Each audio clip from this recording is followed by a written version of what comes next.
Bienvenidos todos, o bienvenido más bien porque solo tenemos un seguidor que es mi hermano Félix que nos escucha siempre. Entonces, bienvenido al podcast Ah, de huevo. El Pli. Saludos, Félix. Saludos al Félix, un abrazote. Y bueno, estuvimos semanas sin grabar porque afortunadamente tuvimos la oportunidad de viajar por el mundo a ciudades asiáticas.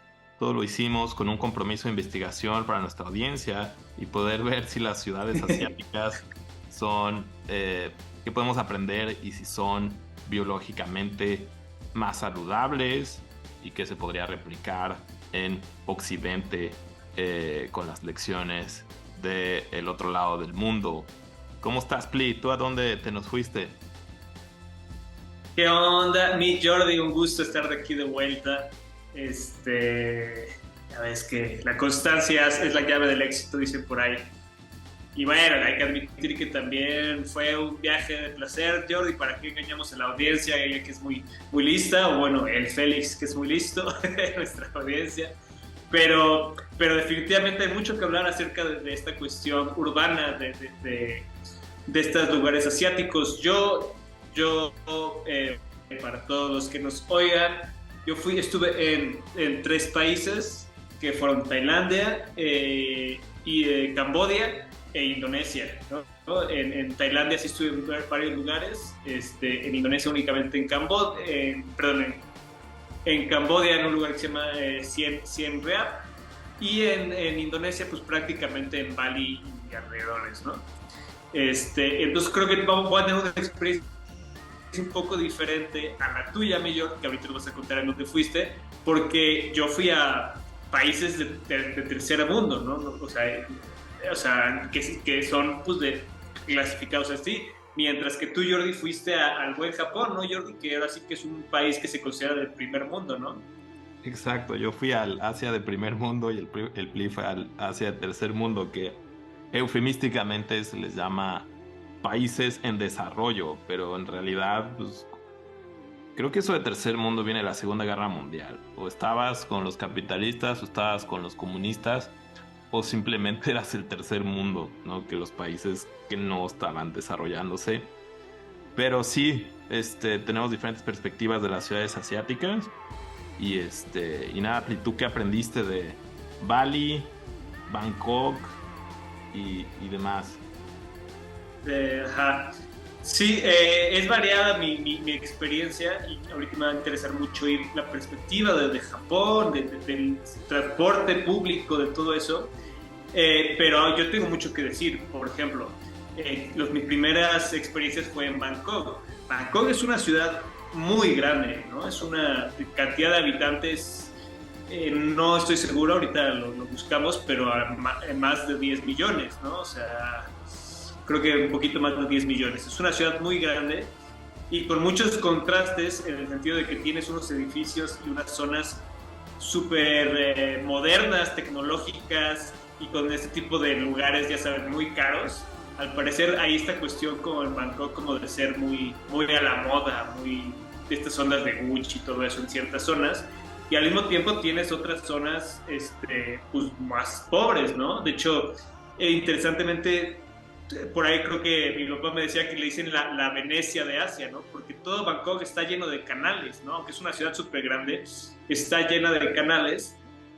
Y está cagado en cuanto al transporte público, porque o sea, obviamente puedes irte y tomar un camión para llegar a donde quieras, o Ubers o taxis, o algo que se usa mucho ahí también, que son Ubers, pero de motos, ¿no? Tú tienes una aplicación que se llama, no me acuerdo cómo, y en vez de llegar un coche por ti, llega una motito y tú te subes atrás, le agarras a la persona o te agarras de la moto y te lleva, ¿no? Eso es algo muy común allá, que es una cosa que por lo menos se notó en los lugares que fui, que el transporte de la motocicleta es un medio de transporte mucho más importante o mucho más utilizado, sobre todo en Bali, ¿no?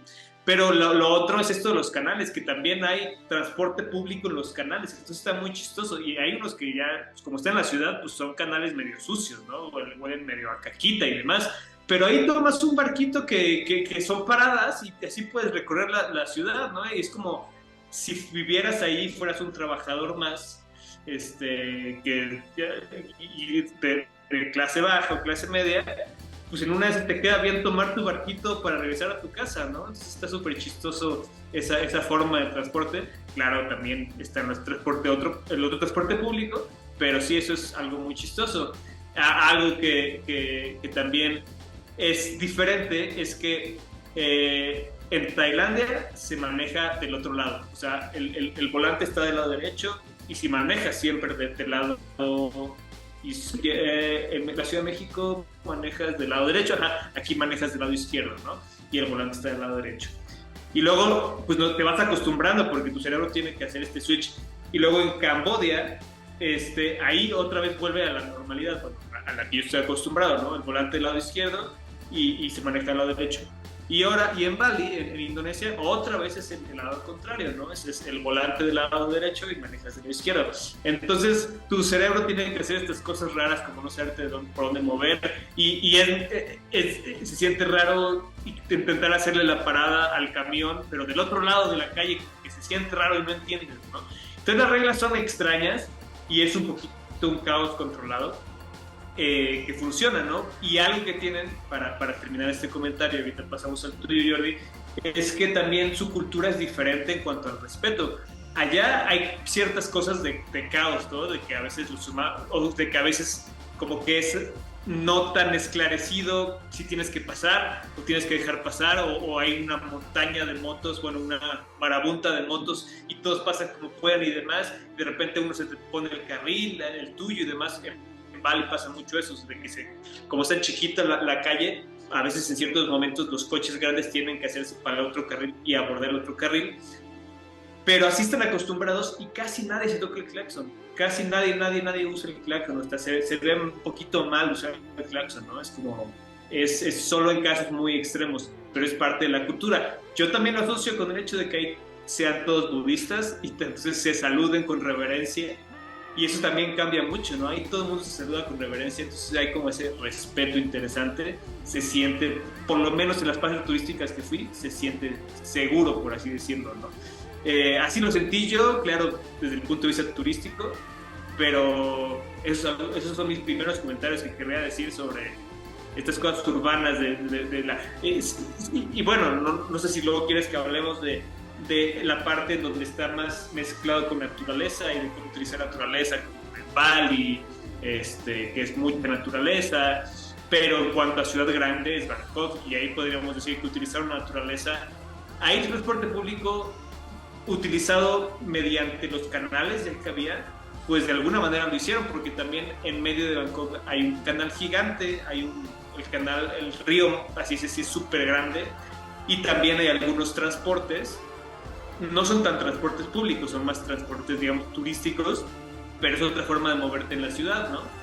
Ese es un barco grande y te puedes ir de un punto turístico a otro en un canal gigantísimo, ¿no? O en la noche se vuelve una cuestión turística. Entonces, una forma de transportarte utilizando la naturaleza, que en este caso es los ríos o los cuerpos de agua, que pues supongo que, bueno, no sé qué opinas tú, pero pues si ya vas a tener una ciudad donde va a haber ríos en medio y demás, pues sí utilizas el río como medio de transporte, ¿no? Me suena lógico. Como se hacía en la Gran Tenochtitlán hace 500 años, ¿no? Claro. El sistema pues, de cuerpos de agua que nos podemos transportar en ellos sin necesidad de pavimentar y echarle concreto pues al derecho de paso para transportarnos dentro de la ciudad. 5 millones de habitantes tiene la ciudad de Bangkok. Poquitos. Lo mismo que Guadalajara prácticamente, pero es mucho más moderna y grande, se nota. ¿Que Guadalajara? Sí, edificios, zonas residenciales muy, muy, muy grandes con un buen de edificios, algunos como que súper, súper modernos. Yo sí creería que... Yo creo que eso tiene como la zona metropolitana chiquita, pero yo creo que alrededor han de ser más, ¿no? O sí, en toda la... Es probable, siempre que das una estadística de la población de una ciudad, hay diferentes formas de medirla. Una es por la jurisprudencia de la ciudad, o sea, su delimitación política, como la Ciudad de México, que somos alrededor de 9 millones de habitantes, pero si ya cuentas toda la mancha urbana, que llega hasta el Estado de México y llega hasta el Estado de Hidalgo, de hecho, la mancha, la zona metropolitana del Valle de México. Entonces, pues sí, si lo cuentas solo Ciudad de México como delimitación política. 25 millones, supongo. 9 millones, exacto, y ya si lo amplías, pues sí andamos como más de 20 millones en la zona metropolitana del Valle de México. Entonces no sé si existe algo así como la zona metropolitana de Bangkok. Y pues ya... Sí, yo digo que van a ser más. Son más de 5, probablemente 10, no sé. Pero el nombre completo de Bangkok, ¿te lo sabes? El nombre completo de Bangkok. Ajá, estoy viendo datos curiosos de Bangkok. El nombre completo es larguísimo. Krung Thep Mahakom Anom Ratas Kosin Mashintara, y sigue así por otros 2 enunciados. ¿Qué significa? Sí. La ciudad de Los Ángeles, la gran ciudad, la residencia de Dios de Esmeralda, la ciudad impecedera del dios Indra. El dios Mira, la región metropolitana sí es de 14 millones. Sí, entonces sí va a ser eso que decimos. Sí, los nombres de ahí son muy curiosos y está lleno de templos muy bonitos, budistas. Justo eso es algo muy, muy interesante, ¿no? Que es una ciudad muy moderna, pero en medio hay templos súper tradicionales, súper bien conservados, en los que está lleno de monjes budistas y en los que, por ejemplo, para entrar a ciertas partes del templo te tienes que quitar los zapatos, y que en las noches los iluminan bien bonito. Entonces es un contraste muy interesante entre la cuestión tradicional y la moderna. Y sí, estoy viendo que los tuk-tuk son estas motos. Sí. Que ahora las puedes pedir también como si fueran un Uber. Está súper curioso. Yo siempre había pensado, ¿por qué no hacer tipo Ubers con aplicación, pero con bicicletas de carga, ¿no? Como estas bicicletas, bicitaxis, ¿no? Y es algo muy sustentable, sí. Y que pues un viaje de menos de 10 kilómetros se podría hacer sin problemas, ¿no? En este tipo de bicitaxis, pero por razones de eficiencia, o no eficiencia energética, sino de eficiencia de tiempo y de energía que el ser humano tiene que hacer para llevar a alguien, pues prefieren usar motores. Y los tuk-tuks, se ven muchos eléctricos, más bien son de gasolina, ¿no? Sí, la mayoría son de gasolina, pero sí son estas motitas, y es la principal forma de moverte en vez de taxis de coches, como que es tuk-tuk y lo pides, y como son más compactos es más fácil, ¿no? Y sí hay muchos de esos. Pero sí, sería buena opción esta aplicación que dices, más que nada porque le darías trabajo a quien no puede comprarse una de esas cosas, ¿no? Quien nada más tenga una bici y dice, bueno, voy a hacer mi trabajito llevando gente, ¿no? Exacto, pues deberíamos de por lo menos apartar un carril para vehículos no motorizados, ¿no? Que ni siquiera eléctricos, o sea, vehículos no motorizados. Patinetas, bicicletas de carga y bicicletas normales, y que los bicitaxis puedan usar ese carril y pues sí, generas empleo a gente que tal vez no podría comprar un coche para ser conductor de Uber, ajá. O que no puede comprar una moto y, ¿sabes? Generas, pero no sé, o sea, pero eso es otro debate también, la gig economy, cómo las aplicaciones explotan a sus trabajadores. Pero sí, o sea, suponiendo que se puede llegar a un acuerdo digno entre el trabajador y la plataforma, o que los mismos trabajadores se sindicalicen y hagan su plataforma, y que puedan ser bicitaxis que vayan por toda una ciudad y los puedas pedir por aplicación. Eso sería muy interesante. Yo creo que sí. Sí, yo digo que sí hay bueno, estoy siendo romántico, pero siento que por lo menos en ciertas zonas de ciertas ciudades, sí, supongo que sí los tenés que ser más económico. Bueno, no sé cómo lo harías. Obviamente no puedes trasladarte tan lejanamente, tiene que ser en zonas más cercanas, pero pues en ciertas zonas sí estaría como romántico hacerlo, o simplemente vas apresurado a algún lado y dices, puta, creo que que correr para llegar, o no sé, traes tus bolsas del mandado y no quieres cargarlas hasta allá porque pues, está muy pesado, cualquier cosa, eso es una opción, ¿no? Sí limita que pues, las subidas serían un problema, o sea, sí hay ciertas limitaciones porque ahora la fuerza es del hombre, pero yo creo que sí, en una de esas hasta en algún lugar, en algún país, en algún lugar ya haya, ¿no? Porque sí tiene ciertas aplicaciones. Sí, si alguien en la audiencia sabe, Félix. Félix. Dinos, Félix, si tú sabes que alguna ciudad del mundo usa Bici Uber. Bici Ubers. Pero siguiendo con las ciudades asiáticas, sí, yo fui a Japón, llegando a Tokio, llegas al aeropuerto de Narita, que es como el aeropuerto internacional que está fuera de Tokio, y de ahí te recibe Mario Bros. En serio, te reciben así como Mario Bros. Y la princesa, digo, no ¿Disfrazados? No gente disfrazada, pero imágenes, así como que yeah. Carteles y murales de Welcome to Japan y sale Mario Bros. Y ya pues, saliendo del aeropuerto, o ahí mismo el aeropuerto es una terminal, un hub de transporte, o sea, que te puedes tomar trenes, camiones, un hub intermodal. Entonces ya te empiezas a dar cuenta de como la maravilla de los trenes japoneses. Hay trenes, hay como 3 diferentes rutas de trenes para llegar a Tokio, dependiendo como a qué parte de Tokio vayas. Hay uno que es como express, que es más caro, pero si quieres ahorrar dinero tomas el que no es express, que es como el metro normal de Tokio. ¿Y cuánto es caro? ¿Cuánto cuesta uno de esos tickets? No me acuerdo, pero sí es una ciudad cara, Tokio. Es una ciudad cara, no es como donde fuiste tú en el sudeste asiático, que conviertes a pesos. No manches, baratísimo, no.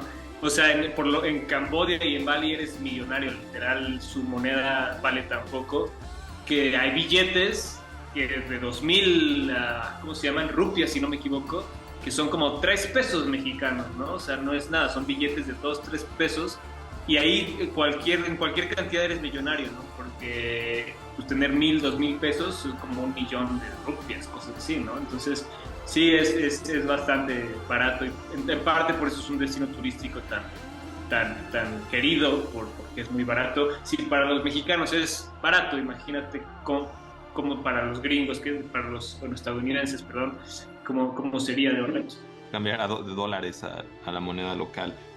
Pero, ¿cuánto te cuesta una comida corrida en pesos? Así, lo que en México te cuesta como 50, 100 pesos, así una comida corrida de Godín, ¿cuánto te cuesta? Pues allá? Ahí sí podrías encontrarle más o menos igual o menor precio.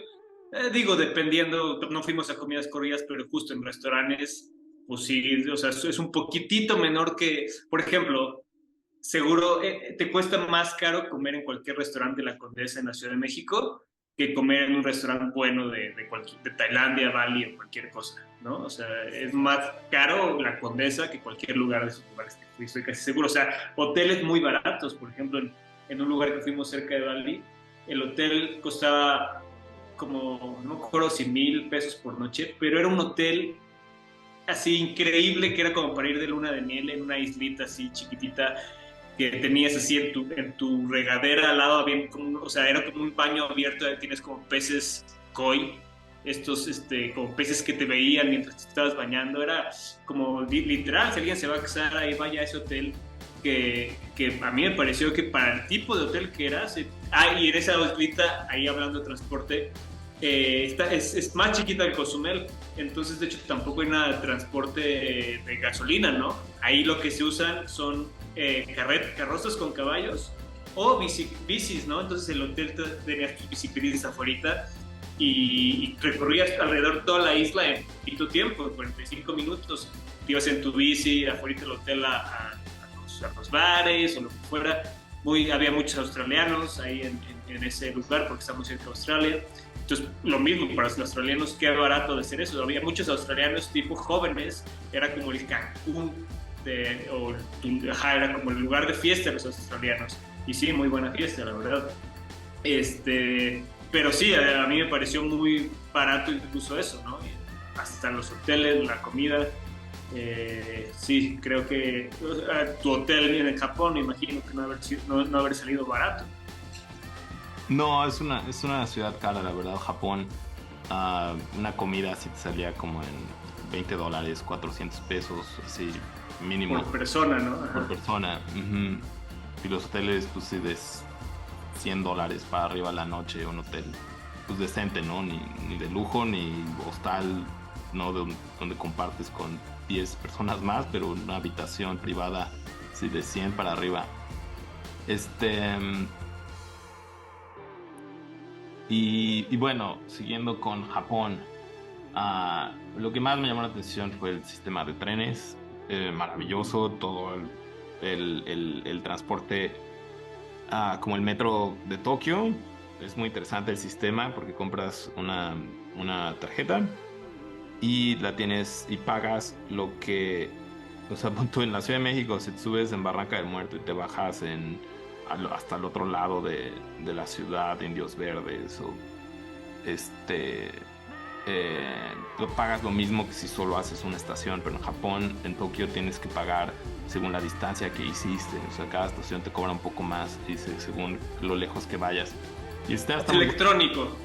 Sí, porque tienes que pasar la tarjeta cuando te subes y tienes que volverla a pasar cuando te bajas, entonces ya te resta lo que el dinero, ¿no? ¿Y qué pasa si no tenías dinero? Siempre hay una máquina al final donde te dice, te faltó tanto, y ya le pones dinero y ya te dejan salir. Ah, Sí que no sales. si no, no sales, sí, o quién sabe cuál va a ser el problema legal. Si no- Porque siempre pregunté qué pasa si simplemente no tienes dinero, o sea, y llegaste ahí, no te Te dejan, quedas a vivir al metro toda tu vida. vives en el metro. Este, y con esa misma tarjeta puedes viajar por todo Japón en trenes. Este es la tarjeta IC o la Easy Card. Y y puedes tomar un tren desde Tokio hasta el sur de Japón, a Kioto o a todos los pueblos alrededor y con la misma tarjeta. Y es fascinante, ¿no? Fue la primera vez que tomé un tren bala que se llama Shinkansen. Y pues el tren bala, pues, es una infraestructura maravillosa, ¿no? Que mueve a mucha gente y de forma muy eficiente a 300 kilómetros por hora. Entonces llegas de Tokio a Kioto en un par de horas y tomando este tipo de trenes, muchísimo mejor que tomar aviones. Y pues es lo que hace gran falta yo creo que en las ciudades, países de América, como poder construir mejores sistemas ferroviarios, ¿no? Que en México teníamos uno, Ahí pero viene el Tren Maya, Jordi, ahí viene el Tren Maya. exacto, o sea, con todo lo polémico que ha sido el Tren Maya y sobre todo cuidar la naturaleza y pues sí, pues fuera del ecocidio que ha hecho el Tren Maya, pues no deja de ser una buena idea, ¿no? Solo que pues se debería de hacer este tipo de infraestructuras minimizando el daño a la naturaleza. Pero bueno, sí, los sistemas de trenes, ¿no? Lección número uno, son eficientes, son mucho más sustentables que andar tomando aviones. Este, Todo está súper ordenado, todo está súper limpio. A pesar de que en los vagones de tren o en el metro va súper apretado, no te sientes así asfixiado porque toda la gente va como súper callada, súper tranquila. La gente es muy amable. O sea, si empiezas a hablar, nadie habla. O sea, aunque vayas con amigos, sí, nadie habla. Los únicos que hablan son como los turistas. Pero sí. Latina. Ujú. Pero fuera de eso, no. O sea, te sientes muy tranquilo en el metro. No es una mala experiencia, aunque vayas así apretado. Am, y sí, o sea, te mueves súper fácil usando Google Maps, aunque no sepas japonés. Todo está en japonés y también está en inglés o con el alfabeto que usamos en Occidente.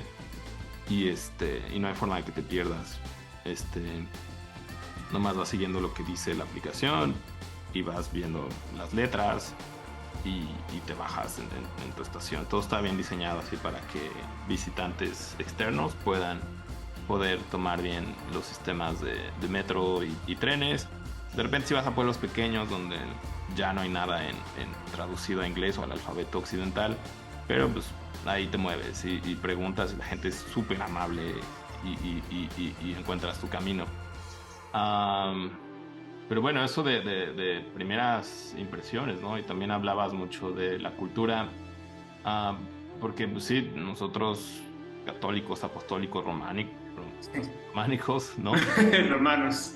Romanos, como se diga, pues es una cultura totalmente diferente, ¿no? Aunque no seamos religiosos, pues es parte de nuestra cultura. Em, pero pues, del otro lado del mundo, pues sí, ah, sobre todo en estas ciudades asiáticas, pues son más budistas o son, en Japón juntaron como una religión Shinto con el budismo.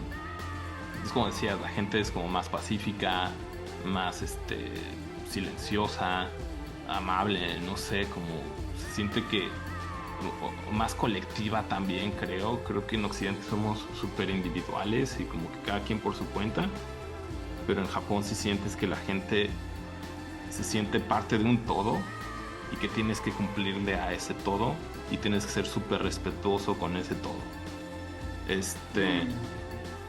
Para bien o para mal, no sé. Hay una idea, no sé si de nación o de sentimiento de unidad con algo en el que sí se ponen de acuerdo, ¿no? Porque luego en México, en otros lados sí somos mexicanos bien orgullosos cuando nos conviene, pero al mismo tiempo todos nos peleamos entre sí y nadie se pone de acuerdo, ¿no? Y como que ahí hay más, como así llamarlo, como que aceptan lo que es, aceptan las reglas establecidas por la sociedad y dicen, ok, funciona, ¿no?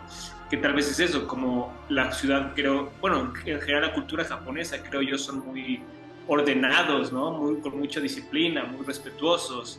Y no sé si eso ayude a que funcionen, a que no se cometan tantos delitos, a que no, porque pues compáralo con México o lo que sea, pues es muy común, pues no sé, pasarnos un alto, dar mordidas, en parte porque pues no funciona bien el sistema y en parte porque somos parte del problema, ¿no?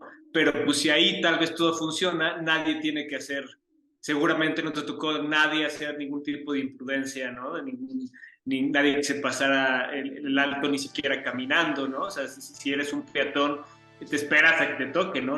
En la Ciudad de México en el momento que puedas pasar, porque se pasaron, porque ya no hay coches, pues corres, ¿no? Supongo que ahí, si eres peatón, tienes exactamente en dónde pasar con los saltos y los sigas peatonales, ¿no?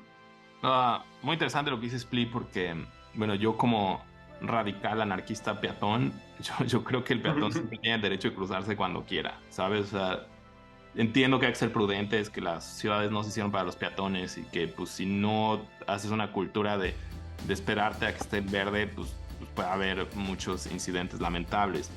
Pero como peatón yo sí predico que algún día ojalá el peatón tenga la libertad de cruzar cuando quiera, donde quiera y hacer ciudades de este tipo, que fue muy interesante, o sea, que en Japón ves un gran sistema de transporte público en las ciudades japonesas. Ah, todo está muy bien organizado. Sin embargo, no ves mucha infraestructura para las bicicletas, a pesar de que muchísima gente sí anda en bicicleta. Pero no usan las calles porque son peligrosas, porque llevan los coches muy rápido. No hay como ciclovías protegidas. Usan las banquetas.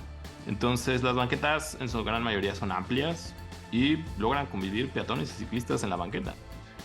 Por un lado es lamentable porque puede haber incidentes, pero por otro lado pues es una ciudad que ha logrado hacer esa como convivencia entre peatones y ciclistas. Lo ideal es que sí se haya una ciclovía y que la banqueta sea solo el peatón, pero pues es muy interesante ver cómo si hay muchos ciclistas y usan las banquetas y yo llegué a hacer eso porque pedalear en la calle llega a ser peligroso, entonces mejor usas las banquetas. Pero eso sí, todos los ciclistas van tranquilos, lentos y respetando al peatón. No ves ciclistas así rápido que puedan ser un peligro para los peatones. Entonces, como eso tal vez faltaría también de arreglar en las ciudades japonesas, que la calle también le pueda pertenecer a los ciclistas.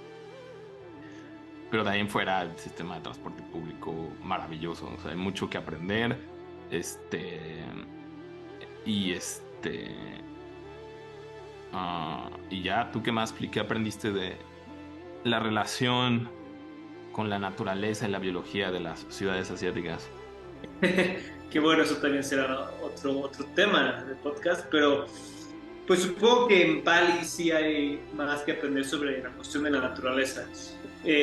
Bali, pues está muy padre, pero también creo yo se ha puesto muy de moda, ¿no? Eh, entonces hay mucha gente, ¿no? Es una isla, pues grande, pero es una isla, ¿no? Y tiene mucho, ya ni siquiera es turismo, ya son extranjeros que ya viven allá, ¿no? Por ejemplo, muchísimos rusos y ucranianos que ahora en parte que han huido de la guerra y demás, y en parte pues de las cuestiones que es una energía femenina la de Bali en el sentido de que van muchas mujeres que les gusta esta cuestión de la yoga, la espiritualidad, en la parte sur de Bali es más de fiesta, ¿no? Es más, sí es fiesta y todo esto, pero yo donde me quedé, que es como más en el centro, es más tranquilo.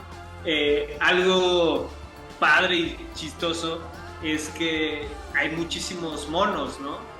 Muchos changos ahí que es buena pregunta, no sé si simplemente no, creo que no es que sean sagrados ni nada, pero no les hacen nada. De hecho los monos en realidad son medio agresivos, entonces estás en estas pues, ni siquiera no sé si es ciudad además, pero pues estás entre tu hotel, que todo es la arquitectura está padrísima, muy tradicional, todo de piedra, puras callecitas así, también mucha libertad de que nadie cierra sus casas ni nada. Y está la selva al ladito, estás lleno de selva, y están los monos estos, ¿no? Por ejemplo, en el hotel que nos quedamos, estábamos junto al Monkey Forest, que es un lugar que está lleno de monos, y en las mañanas llegaban los monos y ahí nuestro balconcito, en nuestro cuarto, y se ponían ahí a buscar a hacer desmadre, porque sí, o sea, empezar a tirar la basura y todo, ¿no? Y luego pues, sí los tenían que asustar, váyase de ahí, pinche mono, ¿no? Y ves los monos ahí en medio de la calle caminando como si fueran perros o sea, al lado de las motos, al lado de los coches, ¿no? Eso es algo muy curioso de esa fauna, ¿no? Y pues sí, simplemente nos dejan ser, ¿no? Perdón que te interrumpa, pero hablando de animales, también vi mucho eso en Japón, que las ciudades tratan de integrar a los animales que ya estaban ahí o que simplemente llegaron y se les trata con mucho respeto. Hay una ciudad que se llama Nara, que está llena de venados y son muy respetados por todos. Es prácticamente las ciudades del venado, no de los humanos. Y hay venados por todos lados, en los parques, en las calles, en los templos. Y eso logró mucho esta ciudad japonesa, que realmente si es un lugar donde hay muchos venados, pues no vamos a exterminarlos para hacer un asentamiento humano. Vamos a hacer que el asentamiento humano también le sirva al venado y se pueda integrar. Igual en Kioto hay una sección donde hay monos y también es como una reserva donde los monos pueden interactuar con los humanos y en lugar de como hacerlos a un lado y exterminarlos, sino ver cómo integrarlos y coexistir con esta naturaleza, porque el ser humano pues somos un virus para la naturaleza. Entonces por lo menos tratar de mitigarlo lo más posible, ¿no? O sea, somos un virus, pero por lo menos que integremos más toda la naturaleza y que no le hagamos tanto daño como le estamos haciendo y como se le ha hecho construyendo tantas ciudades de concreto, desapareciendo toda la flora y fauna. Y desde un punto también puede ser, ¿cómo llamarlo?, bueno económicamente para esos lugares, como en el caso de Costa Rica, que le apostaron por en vez de ser extractivos sino hacerse una ciudad ecoturística, bueno, un país ecoturístico, ¿no? Entonces tiene muchísimas reservas y ahora, si no me equivoco, una de las principales fuentes de ingreso de Costa Rica, y es una ciudad que no le va tan mal, es un país, perdón, es el turismo, ¿no? Porque la gente sabe que ahí cuidan la naturaleza y entonces viene dinero extranjero, ahora sí que de primer mundo y demás. Y también pasa lo mismo en Bali. La gente que va ahí a Bali, muchos van porque la naturaleza está chida, ¿no? Porque está cuidada la naturaleza, lo cual ya hay una creciente ola de turismo o corriente que lo que quiere es ir a lugares más preservados, ¿no? Entonces puede ser incluso una estrategia económica en ciertos casos. Y cuando no lo es, simplemente hay que tener esta moral para pensar como, pues, güey, nosotros, ¿por qué no hacemos una cosa más armoniosa? Ahora sí que, aunque no sean religiosos, pues pensar en el karma, en el sentido de que si puedes hacer un pequeño esfuerzo y tener a otros seres vivos ahí, pues igual y somos parte de un sistema más grande y a todos nos beneficiamos.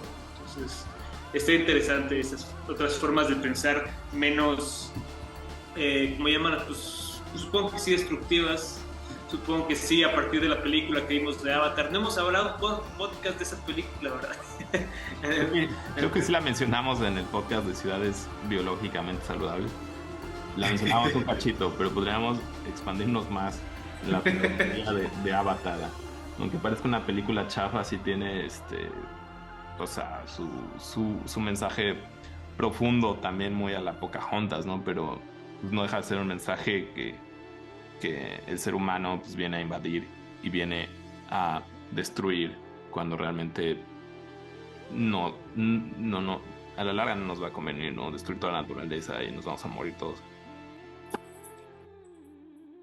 Así es, Pli, el ser humano destruye la naturaleza y sobre todo las ciudades que hemos construido desde la visión occidental europea son súper destructoras del medio ambiente.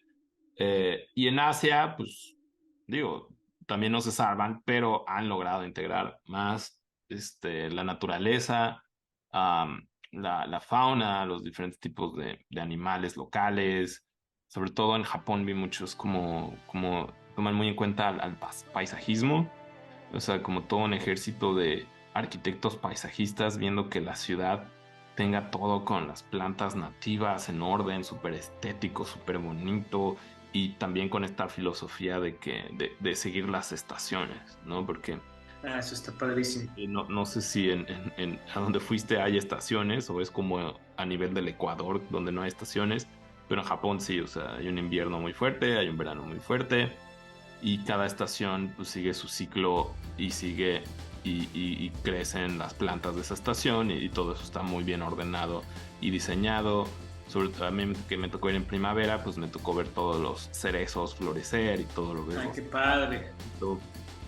Entonces sí, como que esa como interacción de un residente de una ciudad con la naturaleza alrededor, los parques, ¿no? Los espacios públicos que allá son maravillosos, realmente son espacios para toda la gente, no como en Estados Unidos o como en Latinoamérica, con sus honrosas excepciones, pero los parques son súper descuidados, no se ve una conexión de la gente con los parques, la gente va al centro comercial en lugar de ir a un espacio público, entonces en Japón sí vi que la gente realmente hace lo ve al parque como un lugar de recreación y de conexión con la naturaleza, cosa que no se ve mucho en el continente americano. Pero bien, Pli, pues vamos concluyendo nuestro podcast.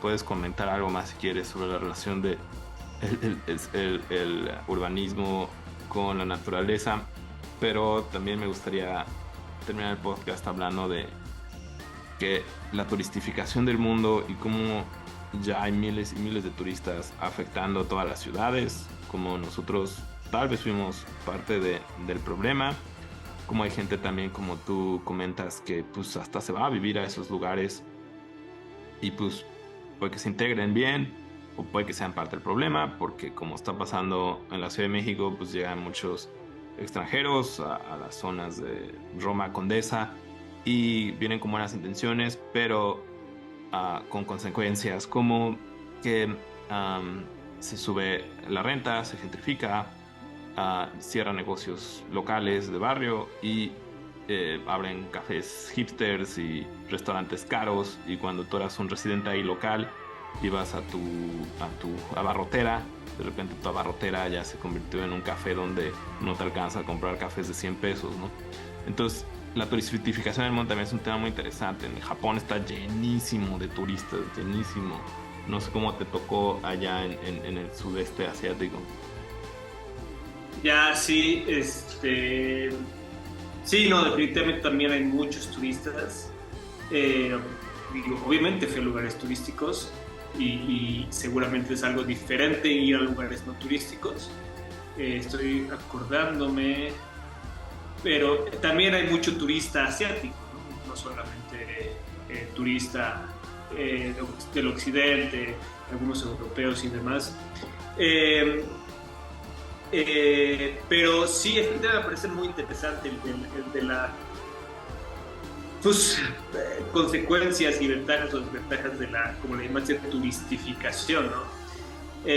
Porque me puse a pensar en eso, después de ir a este viaje me quedaron ganas de volverme un viajero, ¿no?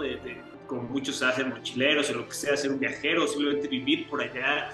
Me puse a investigar eso, de por ejemplo, cómo se puede vivir más tiempo, por ejemplo, en Tailandia. ¿Qué otro tema que deberíamos hablar un día? Es el desmadre de las ¿cómo se llama? Las aduanas y el hecho de pasar por un país a otro, los pasaportes, las visas, todo ese tema, pues entiendo más o menos por qué se hace, pero al mismo tiempo es tan, pues, o sea, justo si un derecho humano es el libre tránsito, que no estoy seguro si sea un derecho humano, se está rompiendo en esos momentos, ¿no? Porque la única forma de pasar a todos esos lugares es pagando visas caras, es esperando filas bien grandes, son procesos bien engorrosos y caros, ¿no? Pero bueno, en cuanto a no me quiero desviar del tema, eso será otro tema, pero en cuanto a la turistificación, sí, sí estoy averiguando cómo le haces para quedarte a vivir en Bali, por ejemplo, ¿no? Que a ver cómo hacerle, porque en teoría puedes estar 3 meses, ¿no? Y cómo le hacen esos que se están quedando sin tener nacionalidad ni nada, ¿no? En muchos casos, pues hay, ya sabes, el típico de ir y cuando se van a cumplir los 3 meses, irte una semana a otro lugar y volver, ¿no? Ese es el típico. Al mismo tiempo, volvemos al punto de la libre, el lugar, quedarte donde quieras, como que es como un esfuerzo que resisto. Yo quiero estar cómodo aquí en Bali, ¿no? Pero entiendo ya las políticas, entiendo que cada país es como un club en el que decimos nosotros somos los de Bali, y si quieres pertenecer a este club tienes que pasar un proceso de 10 años y cantar nuestro himno para que te aceptemos en nuestro club y puedas quedarte aquí, ¿no? Así funcionan los países. Pero lo de los turistas, pues sí, al mismo tiempo me puse a pensar pues, ¿qué aporta un turista, ¿no?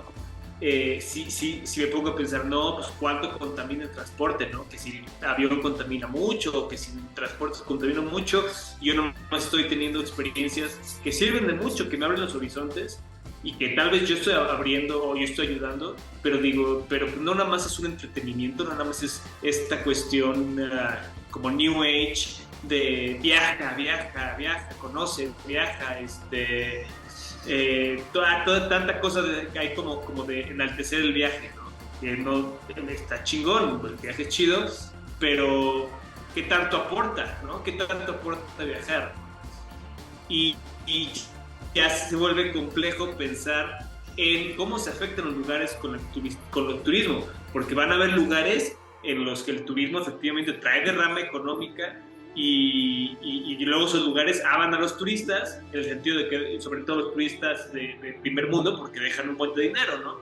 Y entonces ya la principal forma de turismo va a ser esa, ¿no? Obviamente los ejemplos típicos son Acapulco, Cancún, todas esas cosas, y con sus respectivas consecuencias, que luego sucede en cierto tipo de turismo, entonces se meten en algunas cuestiones que tienen otros intereses, ¿no? Narcotráfico, otras cosas. Cuando llega un poder externo y derrama mucho dinero, pues hay intereses, ¿no? Ese es uno. Otro es esta cuestión de cuando además gente con otro tipo de poder inquisitivo hace que se aumenten los precios. Entonces, pues por una parte, pues, no sé si decir quién soy yo para para no dejar que las cosas cambien o evolucionen, pero entiendo lo que dices, Jordi, de que la gente que sea ahí local, de que lleve más tiempo viviendo ahí, de que tal vez sus ancestros o lo que sea vivían ahí y de repente ya las cosas son más caras, ¿no? ¿Quién sabe? Porque también sus terrenos ahora valen más, ¿no? Por eso sí, o sea, al mismo tiempo les conviene, es como un arma de doble filo, ¿no? El turismo es una arma de doble filo, les conviene, sus terrenos valen más porque ahora sí aumentó la plusvalía, pero al mismo tiempo todo vale más, y al mismo tiempo su cultura está cambiando, ¿no? No sé, un Tulum o lo que sea, pues ya la mayoría de la gente que hay por allá pues va a ser otra cultura, y yo no lo veo mal en el sentido de que pues es un lugar interesante Tulum, pero tal vez esas personas dicen, oye, yo vivía aquí desde chiquito y ya nadie, o sea, ahora hay puros extranjeros, ¿no? Digo, no es que sea bueno o malo, sino que es complejo, ¿no? Y hay casos en los que sí pasan cosas más feas. Entonces es muy complejo por cada lugar, no sé qué opinas tú, Jordi, pero es que ponerle el valor moral de bueno o malo, ahora también esto que decías de si, o sea, justo depende de qué bando veas, pero yo creo que sí es muy válido todo lo que dices, pero por ejemplo, esto de que vamos creciendo y un poquito a sobremanera, y pues en donde vamos creciendo en ciudades grandes, pues sí, se va destruyendo la naturaleza, y el punto es que no puede haber no haber un impacto, pero podemos hacer un impacto armonioso, ¿no? Un impacto sustentable, un impacto más inteligente, que es lo que no está pasando. Entonces, pues a huevo, si vas a construir un edificio o algo, pues vas a tener que talar árboles, ¿no? Pero al mismo tiempo es, ok, pues está bien unas por otras, están los árboles, pero pues no voy a hacer que las cosas funcionen bien, no voy a hacer que el ambiente siga sano, ¿no? Pero hoy en día es crecer, crecer, crecer para mantener el sistema sin importarnos la salud de los individuos que viven allá. O sea, en las ciudades obviamente no van a ser muy saludables las personas que viven allá, porque no es saludable vivir en un ambiente de ciudad, y además afectando a lo alrededor, Jordi. Entonces, pues, no sé tú qué opinas de lo del turismo. Creo que es complejo, creo que sí pasa mucho hoy en día esta cuestión de que se enaltece este lugar turístico y llegan turismos y como y hay derrama económica y muchos locales les gusta. O sea, por ejemplo, en Bali unos choferes que nos hicimos muy amigos de ellos, que nos iban llevando a varios lados, pues les gustaba mucho convivir y hablar, y además recibía dinero, y más dinero del que podía ganar en otras cosas, ¿no? Y entonces él era muy feliz en su nuevo trabajo que se daba gracias al turismo, pero al mismo tiempo es un impacto de a veces llegan muchísimas personas y siempre es una visión limitada del turismo, ¿no? O sea, cuando tú vas, tal vez hasta Tokio, Japón o lo que sea, o a donde quieras, tienes una semana, 2 semanas, tal vez un mes para ir a un nuevo lugar e impresionarte con el arte, la naturaleza o lo que sea. Entonces vas y haces eso, pero en realidad no sabes la gente que vive ahí, todo lo que está pasando, las reglas de convivencia de ahí. Esa es de las principales, ¿no? Cómo cambia el tipo de convivencia, porque tú llegas y como turista y vas, wow, y no sé, eres escandaloso tal vez o no, pero pues la gente que vive ahí les estás cambiando la forma que vivían cuando no había turismo, ¿no? No sé si bueno o malo, pero sí es un cambio que uno como turista, pues obviamente yo creo que buscan las ciudades ser buenas para el turismo por la derrama económica, pero la gente que vive ahí, quién sabe qué es lo que esté pasando, ¿no? Tal vez a la gente de ahí que vive ahí empieza a odiar a los turistas porque no están tomando el respeto de un templo o algo así, ¿no? Entonces no sabemos, en realidad como turistas no tenemos ni idea el impacto que causamos, ya ni decir al ambiente y todo eso, que eso es tan interesante, pero a la impresión de las personas que son locales de ahí y que de repente están viendo todos los días güeyes que no hablan su idioma, que son diferente color de pelo, lo que quieras, que no tienen las mismas costumbres. Entonces eso, no me imagino lo que sería, o sea, ha de ser algo interesante ponernos en las mentes de esas personas. Es un tema súper complejo, Pli, pero empezando por el libre tránsito de personas, sí es un derecho humano reconocido por Naciones Unidas. Toda persona tiene derecho a circular libremente y a elegir su residencia en el territorio de un estado.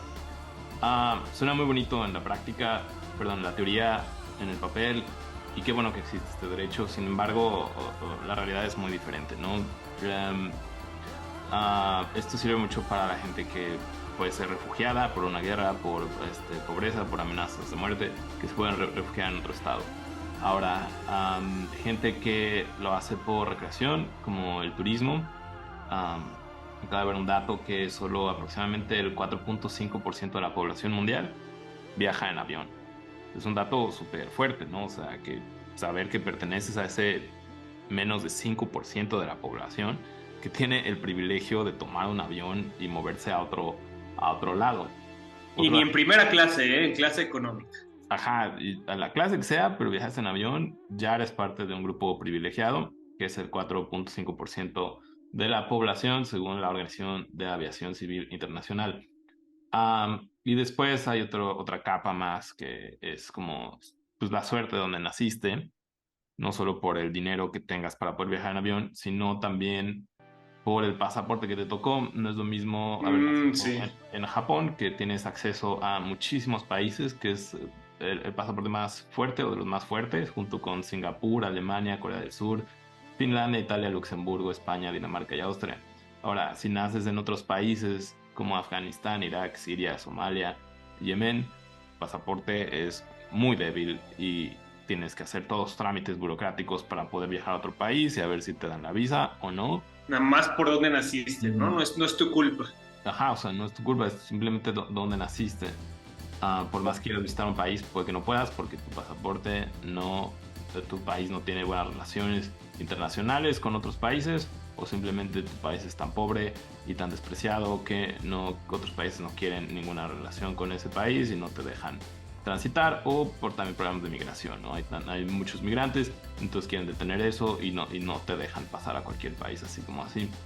Am, entonces, pues sí, hablando, alguna vez vi un documental muy interesante que se llama Bye Bye Barcelona, am, que habla sobre cómo Barcelona de repente se convirtió en una ciudad normal europea a una ciudad súper hiper turística y de fiesta, ¿no? No cualquier turismo, sino un turismo chafa de fiesta, de que va gente, todo el mundo nomás a echar desmadre, a ir a Airbnbs, a vomitar, a las escaleras de la señora de Barcelona que toda su vida había vivido ahí, una viejita, y de repente abres tu puerta y ya no está tu vecino y hay vómito ahí de un australiano que fue de antro y tomó drogas, ¿no? Entonces, como cuestiones así de este documental, una conclusión positiva, ¿no? Del documental es que dicen que pues, tú tienes la opción de ser un turista chafa o un explorador con respeto, ¿no? Un explorador que trata con respeto a la cultura y que no...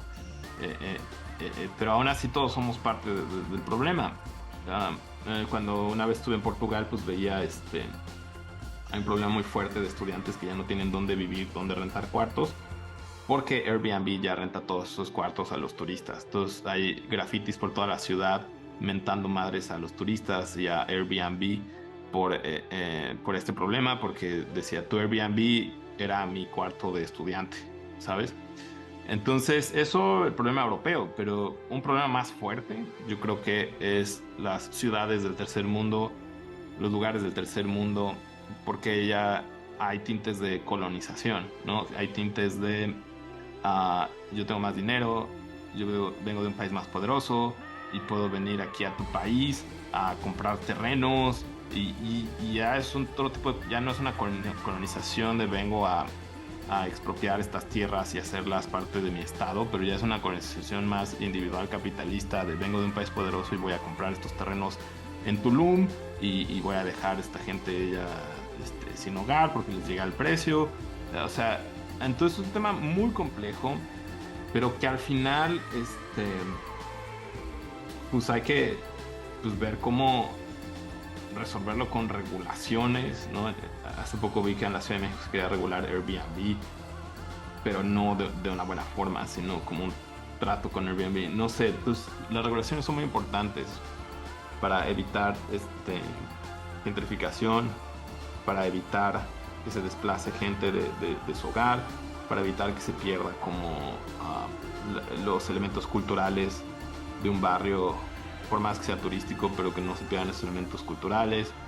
Entonces sí es como todo un dilema, como decía, es un arma de dos filos, porque también pues, mucha gente depende del turismo, ¿no? O sea, toda la Riviera Maya, mucha de la población de ahí, pues es su trabajo y, y, y ha sido una gran derrama económica para el país y que le da oportunidades a la gente.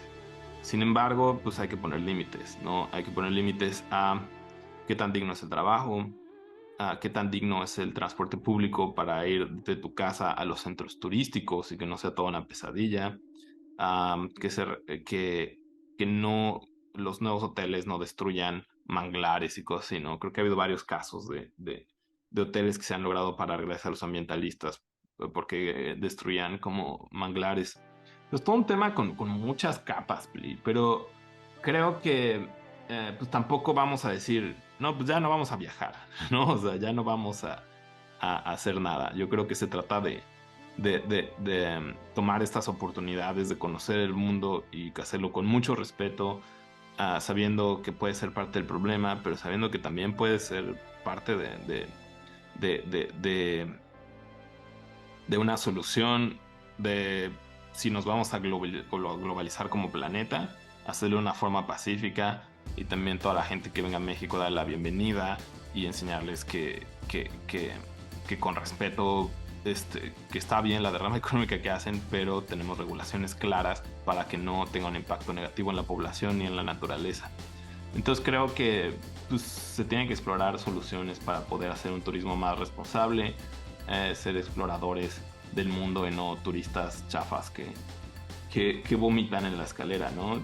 Hace poco pasó que creo que en Chichen Itza se subió una extranjera a la pirámide que ya no se puede subir porque la están preservando, entonces ya desde hace un par de años ya nadie puede subir porque se estaba desgastando la pirámide y de repente una extranjera subió y se le agarraron a madrazos, creo, al final. No mames. Sí. Entonces, pues no sé, o sea, no, tampoco reaccionar de forma violenta, pero sí tener regulaciones muy claras de cómo el turismo tiene que ayudar a la economía, pero sin afectar y hacer un impacto negativo en la población y en la naturaleza. Pero creo que algo que se puede aprender de Japón sobre todo es que pues ahí pues hay mucho turismo, pero pues se vive pues como en armonía, ¿sabes? O sea, realmente el Japón es muy amable, no hay ningún problema. También pues creo que los lugares asiáticos atraen a gente que pues quiere cosas más espirituales, encontrar como más paz, ¿no? Y no como la gente que viaja a Barcelona o Ámsterdam, que nomás es como fiesta y vomitar. No sé, Pli, pues yo creo que así concluyo, ¿no? O sea, explorar el mundo de forma responsable y poner regulaciones claras para que no haya impactos a la naturaleza y aprender de las ciudades asiáticas que han logrado hacer, que tenemos mucho que aprender de cómo hacer un lugar de bienes públicos en nuestras ciudades, un lugar donde realmente hay un transporte público digno y se vive más en armonía con la naturaleza. No sé, Pri, ¿tú cómo concluyes el podcast de hoy? Pues yo estoy de acuerdo, concluyo en que me gusta esto de explorar el mundo. Digo, ahora sí que a mí me gusta explorar el mundo y quien quiera está bien, que no quiera no está bien. Tal vez no es para todos porque la población es de los animales, hay algunos exploradores y otros más sedentarios, otros más nómadas, pero como dices, no creo que ya haya solución a la, o sea, yo creo que en mi parecer el mundo va hacia la globalización, ¿no? O sea, y en el sentido chido de la globalización es el empezar a compartir culturas, empezar a respetarnos, empezar a conocer qué sucede en Asia y que en Asia conocen lo que sucede en México y que en Estados Unidos conocen lo que sucede en África, o sea, y compartes culturas y lograr hacer un respeto de las culturas, porque las dificultades es que hay cosas que son permitidas en una cultura y en otra cultura son mal vistas, ¿no? Entonces, darnos cuenta de que es una cuestión cultural, respetar saber, ok, aquí no les gusta esto, vamos a hacerlo de otra manera, aunque no se trata de que estés de acuerdo en todo, sino que simplemente respetes y a la hora de que vayas a un lugar, ahora sí, como dicen, a donde fueres, a lo que vieres, a lo que vas a un lugar, pues sí, igual y tú tienes ganas de echar desmadre, hacer otra cosa y demás, y no dejes de ser tú, pero al mismo tiempo no hagas cosas que le van a, que se ven muy mal en ese lugar o que vas a ofender a otros, pues no porque dejes de ser tú, sino porque lleves la fiesta en paz, ¿no? O sea, para que no digan, ay, este güey que no viene y respeta. Da lo que tú trae tu parte de cultura. Tú, si eres mexicano, trae tu mexicanidad, ¿no? Trae tu cosa padre, ¿no? Ve y haz tu mexicanidad que tú puedes hacer y demás, pero tu mexicanidad chida, no tu mexicanidad culera y te pongas a grafitear y te pongas a hacer justo lo que dice ahí que no hagas, lo hagas, ¿no? Justo lo que no, es que soy mexicano.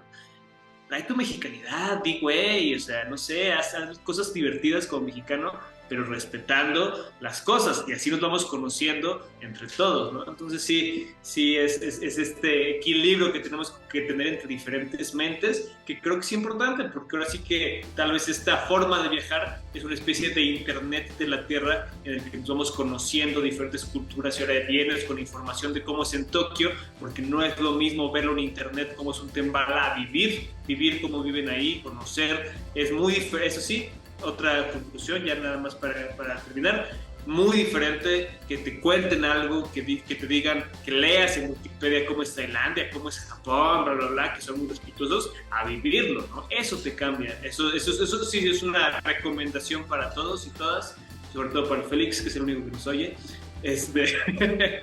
que pues que la experiencia es única, nada sustituye la experiencia, ¿no? Eso sí, les recomiendo que más allá de estar en un mundo virtual, en el que se pueden ver videos de Japón, se pueden ver videos de YouTube y todo, puedan vivir la experiencia porque es muy diferente, ¿no? Es muy diferente estar ahí 24 horas al día, sabiendo cómo funciona y todo eso. Entonces, bueno, eso es mi mensaje final, mi buen Jordi. Excelente, Pli. Pues un abrazo a toda nuestra audiencia, a Félix que hoy nos escuchó. Esperemos tener más radioescuchas la próxima vez. Si viajan, pues, hay que viajar en el mundo, ¿no? Aunque no tengan los medios, siempre se puede viajar, ¿no? Yo me acuerdo en la Ciudad de México, yo tomaba el metro para nomás conocer nuevas colonias y ya era todo un viaje para mí, ¿no? Explorar nuestro propio país y si tenemos la oportunidad, pues explorar otras culturas y hacerlo con todo respeto, Pli. Y ayudarnos unos con los otros. Y así es, Pli. Cerramos este podcast. El próximo podcast se va a tratar de hongos. Ya vamos a hacer un podcast más organizado, con un mejor guión. Y este solo fue para poder retomar la inercia del podcast. Y cada día vamos mejorando un poco más. Hoy ya compré un micrófono. Ahora lo hacemos con otra plataforma por Zoom, que no la pagamos, entonces nos corre cada 40 minutos, pero cada día mejoremos un poco más. ¿Cómo se llama eso, Pli? Kaizen, en Japón dicen Kaizen, así que ya se la saben, de aquí el estrellato, cuando nos veamos como con los rockstar del podcast que seremos en 30 años, vamos a ver este video y decir, mira cómo avanzamos, Jordi. Vamos a decir, qué chafa era el podcast, pero mira, ya el nuevo ya quedó muy bien.